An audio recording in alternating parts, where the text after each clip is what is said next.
आप ऐसा क्या करें कि अब ठीक है, अब उत्पादन नहीं बढ़ रहा है, लेकिन अब हम ऐसा क्या कंडीशन करें कि जो लागत हमारी बढ़े ना।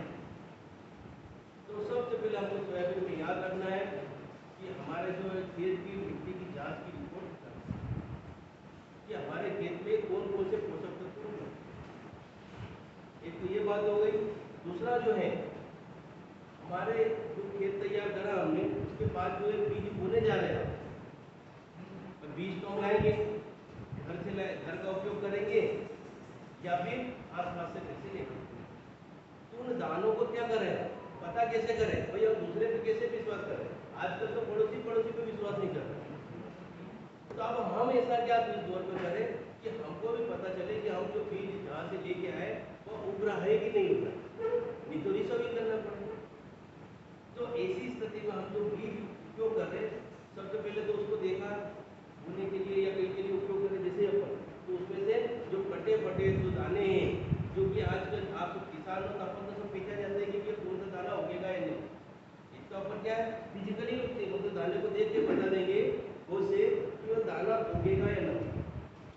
क्योंकि हस्ट पुष्ट दाना दिखा, गोल्ड दाना दिखा तो हर कोई बोले खाया, और या बारीक दाना दिखा या कटा पिटा दाना दिखा तो क्या बोलेंगे, सभी बोलेंगे कम। फिर भी उस स्थिति में अब हमको करना है कि हमारे पास सोयाबीन के तो गट्टे भरे हुए हैं, तो अब हम ऐसा क्या करें कि हमको पता चल जाए वास्तविक रूप से कि हम जो सोयाबीन हमारे खेत में बोने जा रहे हैं वो वाकई में उगेगा कितने %। क्योंकि परसेंट से ही पता चलेगा कि हमारे यहाँ ये भी इतनी बोरी पे डाल रहा हूँ तो ये उगेगा कि नहीं उगेगा। हो सका 50% उगे, मतलब इतना 1 कुंटल हुआ और बोले 50 कुंटल ही उग रहा,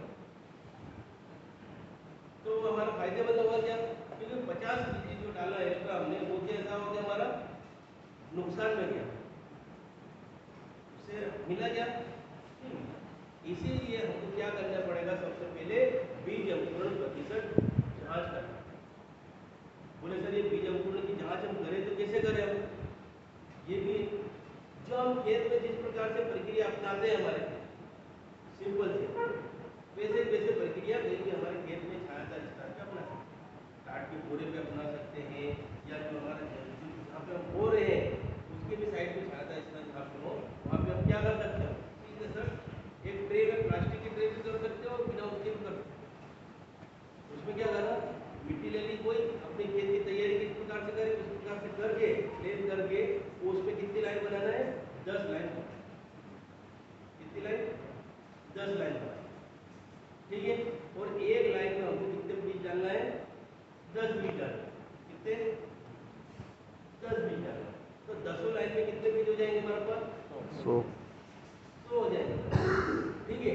इन दानों का भी चयन हमने कैसे करा भैया, ये हमारा लाट रखा हुआ है, इसमें हमने डाले एक मुट्ठी, मुट्ठी के अंदर डाली, वहाँ से एक मुट्ठी निकाली, उसको अलग करी, फिर बीच में हमारा लाट में डालना है, वहाँ से निकाली एक मुट्ठी, उसको अलग करी, और लास्ट में मुद्दे में गए वहाँ से 3 मुट्ठी ये हो गई।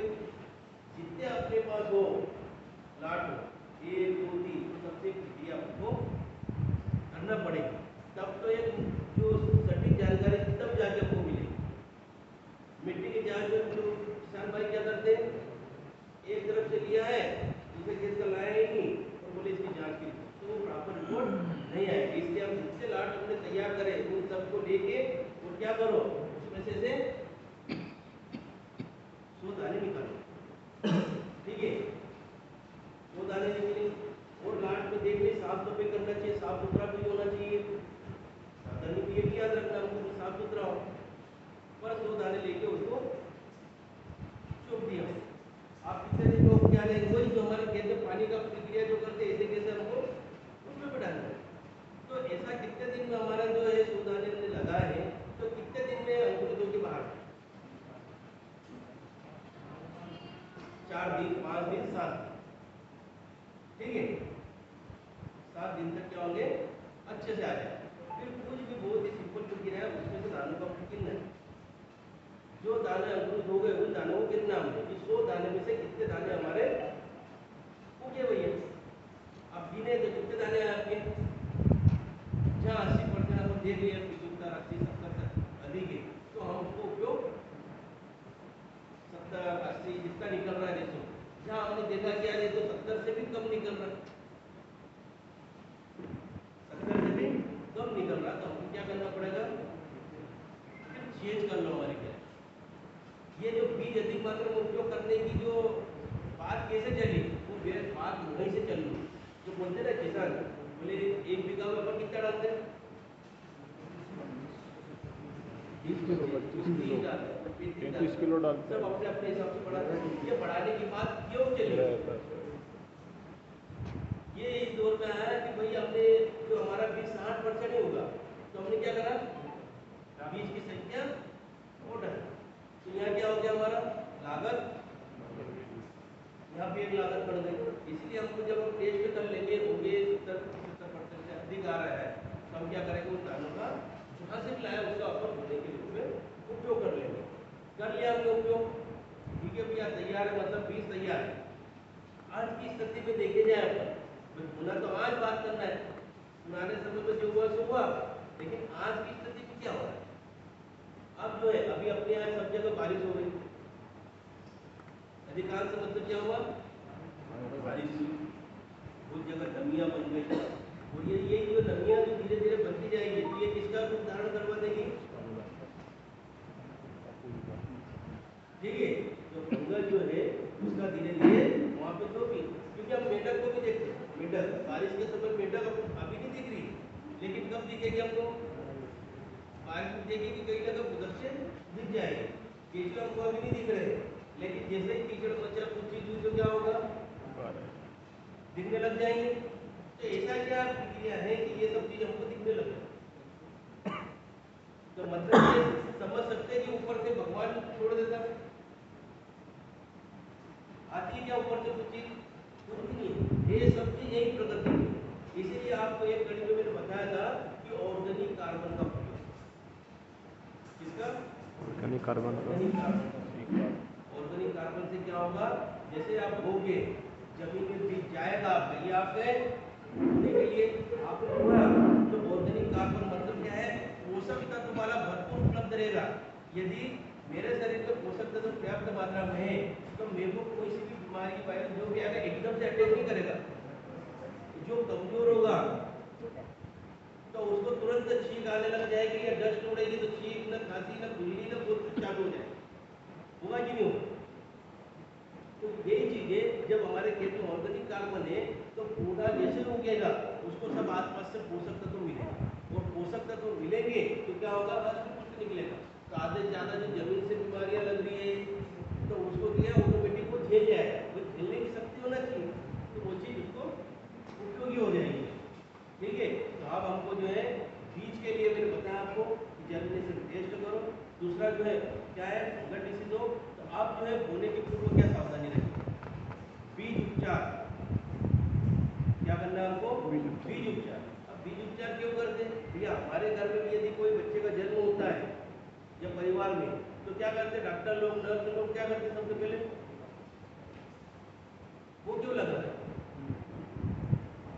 तो वो क्यों लगा है, वो इसीलिए लगा रहे कि भविष्य में जो होने वाली जो बीमारियां, उससे क्या कर सके, हमारे शरीर के अंदर ऐसे एंटी आ जाते हैं कि वो उससे लड़ने की क्षमता रहती है। कोरोना के समय में वैक्सीन लगे थे, वो क्यों लगे थे कि वो आए यदि अब इंजेक्ट हो उससे, तो क्या उससे लड़ने की क्षमता बनी रही, इसलिए हमको क्या करना रहेगा, वैक्सीनेशन, मतलब बीज उपचार।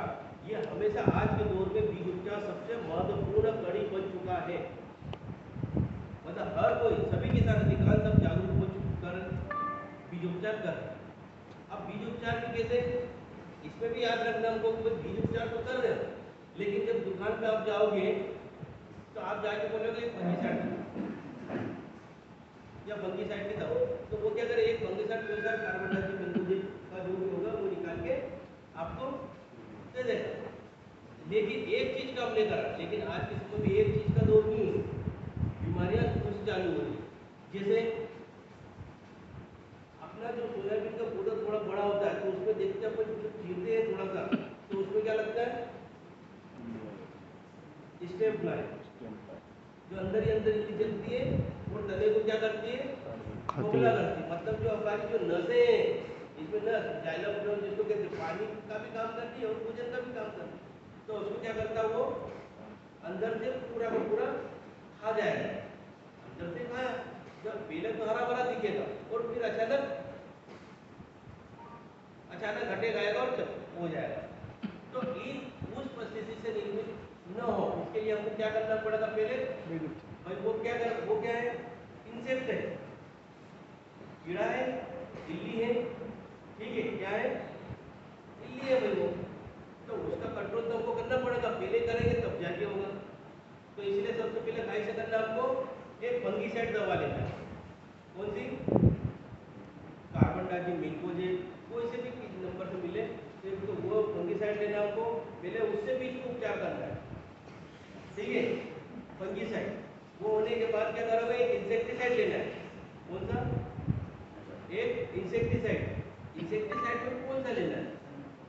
आयोमेथाक्साम लो या इमिडाक्लोप्रिड, ठीक है आयोमेथाक्साम लो या इमिडाक्लोप्रिड लो। अब इन दो में से ये विषय ध्यान रखना, हमने जो ट्रीटमेंट करा कैसे पहले आयोमेथाक्साम से करा, ठीक है पहले फंगीसाइड से करा, फिर दूसरा इंसेक्ट लिया आयोमेथाक्साम। इससे करते हमने सिर्फ ट्रीटमेंट और जाके वो दिया हमने के, ठीक है हमारा पौधा धीरे धीरे बढ़ा। अब इस दवा का जो असर जो रहेगा वो कितने 25 दिन तक रहा, ठीक है तो हमको 25 से 30 दिन बाद, ठीक है 25 से 30 दिन के अंदर क्या करना हमको एक स्प्रे और लगाना पड़ेगा। वो किसका लगाओगे? इंसेक्टिसाइड में। आयोमेथाक्साम का यदि हमने बीज उपचार करा है तो इमिडाक्लोप्रिड का स्प्रे करो, ठीक है यदि सीड ट्रीटमेंट हमने कैसे करा है आयोमेथाक्साम से करा है तो फिर किसका स्प्रे करेंगे हम 25 दिन में इमिडाक्लोप्रिड का। यदि इमिडाक्लोप्रिड से करा है तो फिर ये बदलना पड़ेगा। अब हम क्या है कोई एक बाटल इकट्ठे लेके आ गए, वो भी बड़ी दे देगा 1 लीटर जो भी देना है उसका, बोले ये ले जाओ ये करो। जब एक साथ होगा, जब अभी एक ही चीज का उपयोग करेंगे, यदि हम भी खाने में एक चीज का गुलाब जामुन खाया करेंगे तो क्या होगा शुगर। इसी प्रकार से हमको क्या है अल्टरनेट बदलना पड़ेगा। यदि टेस्ट हम बदल लेंगे गुलाब जामुन की जगह कोई सिरका खा लेंगे तो फिर वापस कैपेसिटी हमारी बढ़ जाएगी। तो इसीलिए हमको क्या करना है इमिडा का करा तो आयोमेथाक्साम, आयो का करा तो इमिडा का करना पड़ेगा। यदि हमने बीज उपचार पे विशेष ध्यान दे दिया तो हमारी फसल जो है 60% तक बच चुकी है। फिर इसके बाद जो है जो हमको जो है क्या चालू होगा, सब देखते हैं कि 95-60 वाले सबसे ज़्यादा किसान अभी की स्थिति में भी हमने जो है 30 साल पुरानी वैरायटी का जो प्रचार प्रसार अभी हमारी चल रही है विकसित कृषि संकल्प यात्रा, अभी हर घर ग्राम पंचायत मतलब 18 पंचायतों में एक विकसित कृषि संकल्प यात्रा का रन जा रहा है। आप सबके गांव में भी आ रहा है ना, वो सब गांव में आएगा। तो उसके माध्यम से जो हम जो है उसको बता रहे हैं क्या कि भैया जो 95-60 जो वेराइटी है उसका जो है धीरे धीरे क्या प्रयोग कम करो या फिर उसको हटा ही दो, क्योंकि उसमें क्या लग रहा है सबसे ज्यादा पीला होने, क्योंकि कोई भी शक्ति हो पावर कब तक बना रहेगा भाई, जैसे बच्चे से बड़े बड़े होते जाएंगे तो लास्ट में इम्यूनिटी पावर भाई हम भी बुजुर्ग होंगे तो ऑटोमेटिक कम हो जाएगा। आप भी बोले दौड़ने को बोले तो अभी किसी को बोलते नरेंद्र मोदी भाई दौड़ रनिंग करना दे वो तो अभी चले जाएगा। अभी बोले कि इंदौर मोटरसाइकिल जाना है तो अभी चल जाए, लेकिन एक एजेड इंसान को बोलेंगे कि भैया इंदौर जाना है, बोले रहते यार घटिया लगा के ही बैठे रहेंगे नीम के पेड़ के, ठीक है। तो इसी प्रकार से जो अपन जो वेराइटी का सोच रहे हैं वो वेराइटी क्या हो गई बहुत लंबे समय की हो गई, इसलिए उसको न लगाए। इस स्थिति में भी यदि आप कर रहे हो तो आपने कौन कौन से स्प्रे करे हैं इमिडा है, ठीक है, क्योंकि कोई सा भी येलो मोजेब जो मिलता है से मिलता है वो खुद ऑटोमेटिक क्यों पेट के और वहां नहीं जाएगा। जैसे कोरोना में क्या हुआ था, सबको दूर दूर रख दिया था, सबको दूर दूर करा था, कोई पास आ रहा था क्या नहीं आ रहा, दूर दूर, क्योंकि कोई भी वायरस जो रहता है वो बिना उसके नहीं पहुंचता है। तो उसको फैलाने का जो काम कर रहे हैं या वो फैलाने का जिसको वेक्टर कहते हैं जो फैलाने का जो काम करे, तो फैलाने का काम कौन करेगा? देखिए एक पौधा येलो मोजेक का होगा, उसमें वायरस लग गया तो उसको फैलाएगा कौन? सफेद वाइट फ्लाई। ठीक है, उसके वो क्या करेगी, यहाँ से इस पौधे पे आई और यहाँ से रस चूस लिया। सक करके यहाँ चूसने के बाद क्या करेगी वो दूसरे पौधे पे जाएगी और दूसरे पौधे को भी क्या करेगी? इन्फेक्टेड करेगी, तो उसको प्रोवाइड करेगी। उसको मिलने के बाद उसकी जनरेशन में 3 से 5 दिन में उसकी पीढ़ी बहुत असंख्य जनसंख्या बढ़ती चली जाती, फिर वहाँ से दूसरी जगह, दूसरे से तीसरी जगह, और इसे हमारा पूरा का पूरा खेत येलो मोजेक के चपेट में आ जाता है। बोले इस परिस्थिति में हम ऐसा क्या करें कि हमको जो है येलो मोजेक से कुछ हद तक निजात प्राप्त हो। तो भैया हर किसी को कोई ना कोई प्रकार का कलर पसंद होता है, सबका अपना अपना फेवरेट कलर है ना भाई, सबका अपना अपना है। यदि सब अपने अपने आंखों देखिए, सबको कलर पसंद है, तो व्हाइट है, वो तो रेड है, वो तो ब्लू है, कोई को येलो है, सबको कलर पसंद है, ठीक है। तो अब ऐसा क्या कर रहा है, जो व्हाइट फ्लाई है उसको कौन सा कलर पसंद है? Yellow yellow colour. हम जाते हैं मोला मोला जब कहते हैं, और उसमें सरसों के खेत में जब जाते हैं और पीली पगड़ी बंधी है तो क्या होगा? सब आगे मतलब ये समझ लिया कि ये यहाँ पे मतलब पीला कलर इसको पसंद है। तो हमने क्या करा, जो हमारे लकड़ी के गट्टे आते हैं या प्लाई जो आती है ना चपटी वाली, इस चोकर की एक फीट वाली, 1 फीट या आधा फीट दोनों से चारों तरफ से चोकर बना लो। और उसको क्या करना चाहिए हमको, या हमारे पास ये पुष्टे आते हैं ना, टीवी के पुष्टे हैं, जो भी हो, जो कि बॉक्स हो, उसको क्या करना है, उसको येलो कलर क्या करना है, येलो पीला कलर कलर जो है उसको दोनों तरफ लगा दिया, ठीक है। तो हमने क्या काम कर लिया, बोले ये जैसे कलर देखेगा इसकी तरफ आ जाए। अब आया तो यहाँ पे आ तो क्या हो, लेकिन क्या होगा, वो टकराएगा और वापस उड़ जाएगा दूसरी जगह, फिर आएगा टकराएगा चल जाएगा, मतलब आपने कंट्रोल कर पाएंगे? उसको करना पड़ेगा। तो हमने क्या करा कि जो ग्रीस आता है, कोई सा चिपचिपा पदार्थ ग्रीस, तो ग्रीस को क्या करा हमने दोनों तरफ हमने लगा दिया। अब कोई सा भी हमने इसको लगा दिया, सोयाबीन जैसे सोयाबीन लगे 1 फीट 1.5 फीट ऊपर हमने लगा दिया।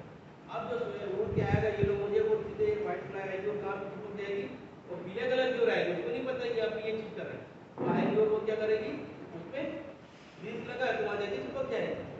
अपन के हाथ लगा तो कैसे चिपचिपापन लगता है भाई, इसी के चिपक, जब चिपक जाएगी तो क्या होगा, उड़ पाएगा वहां से नहीं आएगा, और जहां वो क्या करेगा कुछ समय तक रहेगा और फिर भूखा प्यासा अपने पर लो। अब हमने किसी प्रकार से उसको वो नहीं आर्थिक नुकसान हमने नहीं पहुंचाया, हमने सिर्फ हमारी खेत की ये आत्महत्या नहीं गिलाई, ये हमने हमारे खेत की स्वयं की रक्षा करी, हमने कि दवाई किसी प्रकार की छाटी हमने उसमें, तो हमने वैसे नहीं कंट्रोल करा, सिर्फ हमने क्या करा हमारी सुरक्षा के लिए हमने लगा दिया। अब वो आए तो वो उसकी गलती, ठीक है, ये लगा दिया। तो इससे क्या होगा कि जो हमारा जो येलो मोजेक का जो खिलाफ कर रहे हैं उसको क्या होगा, अधिकांश मतलब 50% का किससे 40 से 50% किससे कंट्रोल कर लेंगे, ये येलो स्टिकी ट्रेप जो रहेगा इससे हम। दूसरा क्या कर सकते हैं, अधिक फैल ही रहा है तो हम ऐसा थोड़ी कि आप फैल ही रहा है ये लगाने के बाद भी आप ऐसा लग रहा बहुत ज़्यादा हो, तो क्या करेंगे उस स्थिति में, फिर हमको एक कम्युनिकेशन भी चेंज करना रहता है, कौन सा इमिडालो या थायराइड,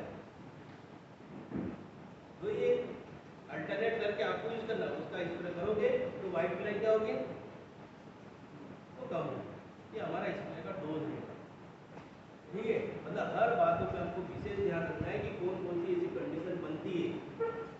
तो इसलिए यदि इन सब चीज़ों से बचना है, या तो सब हम रसायन को चलते गए, ये भी दवा, क्योंकि हमने खर्चे बढ़ाते गए, हमको क्या करना है खर्चे को धीरे धीरे कम लाना है, तो हम यहाँ तो खर्चे बढ़ते चले जाएंगे, क्योंकि क्या है हमारे जो फसल बोई है उस पर शक्ति बची नहीं है, उसमें लड़ने की क्षमता बची नहीं है, तो वो तो क्या होगा, तो बस कोई सा भी इंसेक्ट आया धीरे से गड़ल पिटल आया, गड़ल पिटल इल्ली अलर्जी सब चीज़ लगती जाएगी, फिर हम दवाएं लाएंगे, कोई दिन प्रोफिलोफास डालेंगे, कोई कई लाएंगे, सब चीज़ लाते लाते डालते चले जाएंगे, तो हमारी क्या होगी लागत बढ़ती चली जाएगी। अब इस दौर में हम ऐसा क्या करेंगे, इस दौर में हम ऐसा क्या करें कि हम जो ये खर्चा अलग से लगाते जा रहे हैं उसको कुछ हद तक कम करें। तो कैसे करेंगे हम सब?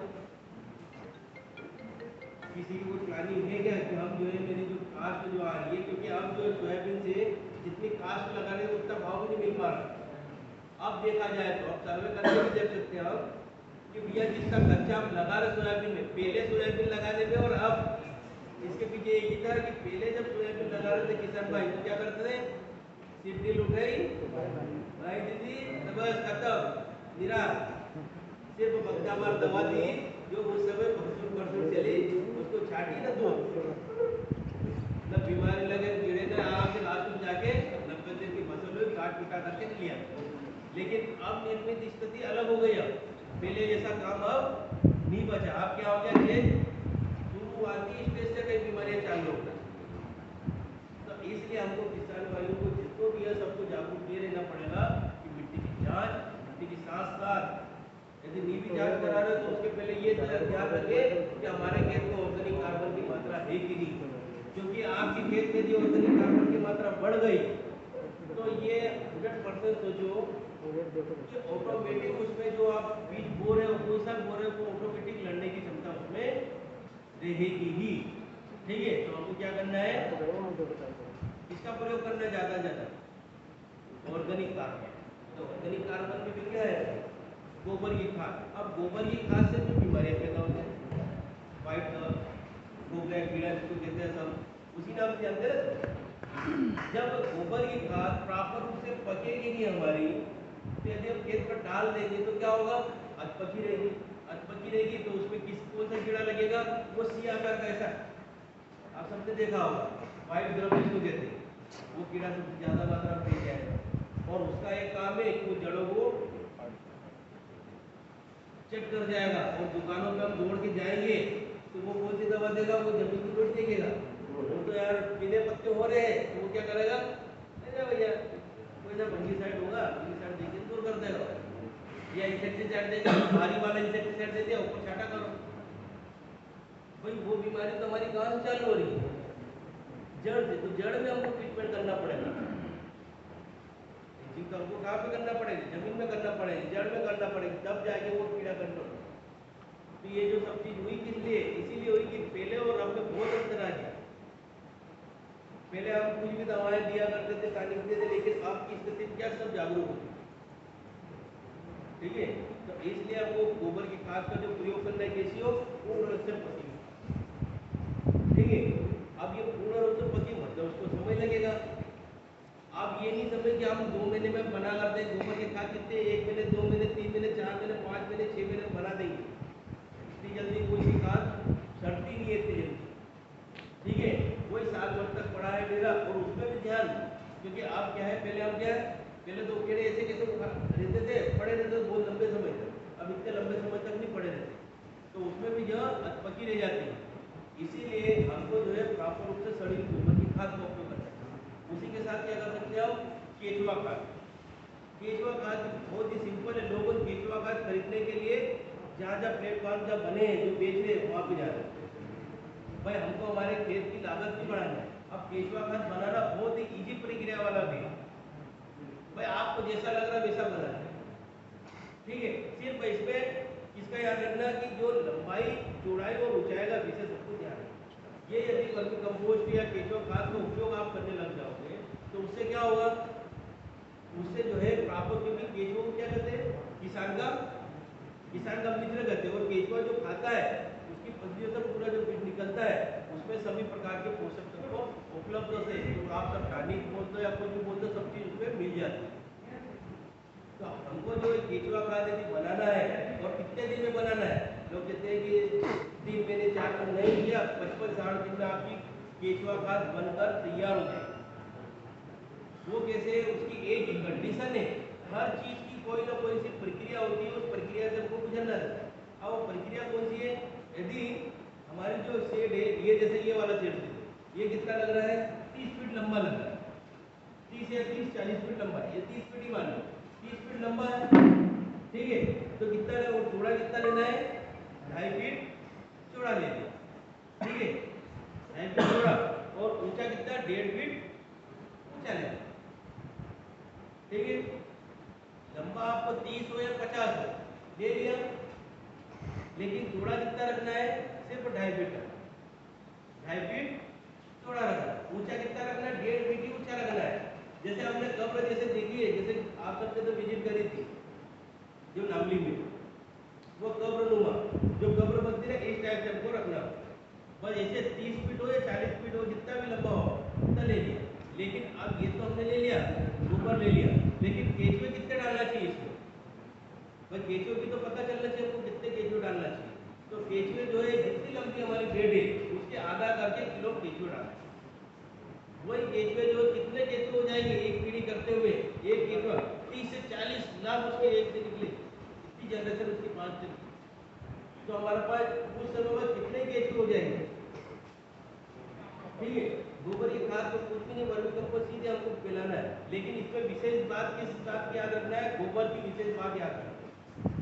इसमें क्या करते हैं, जितने भी किसान भाई कोई भी हो वो क्या करते हैं, अरे उखड़ा लगा था वहाँ से जमा दिया और उसमें केचुए छोड़, वो काम चालू करते हैं। मतलब एक सोचने वाली बात, ऐसा नहीं है कोई भी चीज़ हम भी खाना पसंद करेंगे तो थोड़ा स्वादिष्ट भोजन ही हमको पसंद है।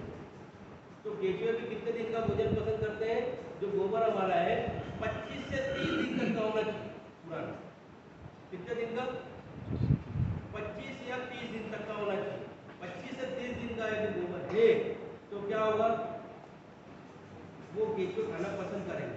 और 30 दिन के बाद जैसे ऊपर गया तो क्या होने लग जाएगा? गोबर क्या होने लग जाएगा? ऑटोमेटिक डिकम्पोज होना चालू हो जाएगा। मतलब सड़ने की प्रक्रिया ऑटोमेटिक चालू हो जाएगी। तो हमको क्या करना है भैया, ये ध्यान रखना है इस बात का कि 30 दिन से पुराना ज्यादा गोबर नहीं होना चाहिए। इसलिए हमको क्या होना चाहिए? 30 दिन के अंदर का। अब अंदर का उपयोग करा तो इसमें जो है केचुए प्रॉपर रूप से खाएंगे। जैसे हमने बेड बनाई उसमें हमने केचुए छोड़ने की बात बना दी, लेकिन इसको ठंडा करना है, विशेष याद रखना। 30 दिन के अंदर हमको क्या करना है, जो हमारा जो गोबर पड़ा है उसको क्या करना रहेगा, हमको उसको जो है हमको ठंडा करना पड़ेगा। क्या करना रहेगा? प्रॉपर रूप से आपको ठंडा करना पड़ेगा। ठंडा मतलब कैसे? उसमें इतना पानी डालो उसकी जो हीट निकले, मतलब जब हीट निकलेगी तो कौन सी गैस निकलती है वहां से? मीथेन गैस निकलती है। और मीथेन गैस का उपयोग हम किसमें करते हैं? किसमें करते हैं मीथेन गैस का उपयोग? हम चूल्हा जलाने में, जो सिलेंडर चला रहे हैं वैसी गैस वो उसमें काम आती है। इसलिए हमको क्या करना है, उस गैस को निकालना है बाहर से। ठीक है, ये जब अनावश्यक गैसें जब बाहर हो जाएंगी तो क्या होगा, केचुए जो उसको खाना पसंद करेंगे। बस उस वेट को हमको फैलाना है और उसमें क्या केचुए छोड़ना है। अब केचुआ हम लाए तो सही मार्केट से खरीद के, अब हमने सब के सब केचुए डाल दी और हमको लगा कि गोबर की खाद हमारी क्या हो गई, ठंडी हो गई। तब ठंडी तो हमने तो सोच लिया कि ठंडी हो गई, लेकिन मौसम किसके अकॉर्डिंग होना चाहिए? उस केचुए के अकॉर्डिंग। इसके कमरे के अपन बाहर है, धूप में, तो हम किधर भागेंगे? हम छाव में भागेंगे स्वाभाविक है। तो हमको यहाँ अच्छा लगेगा तो हम यही लेंगे ना। जब बारिश हुई तो भी हम क्या करेंगे, बोले 2 घंटे 4 घंटे में बारिश हुई तो हम क्या सोचेंगे, अरे यही पड़ेगा भैया, अभी का बारिश में गीले हो जाए, यही रहती ना मनसा।